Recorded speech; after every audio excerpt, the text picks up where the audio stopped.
Deilanleiki segir til hvort að tala gengur upp í aðra tölu. Og þegar við tölum að tala gangi upp í aðra tölu, þá er útkoman heil tala. 4 til dæmis gengur upp í 12 af því að 12 deilt með 3 er 4. Nei, nú gerði ég þetta vitlaust.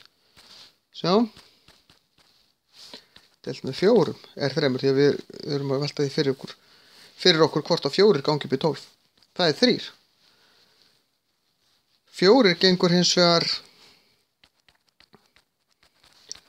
ekki upp í 14. Vegna þess að 14 deilt með 3, akkur ger ég alltaf 3?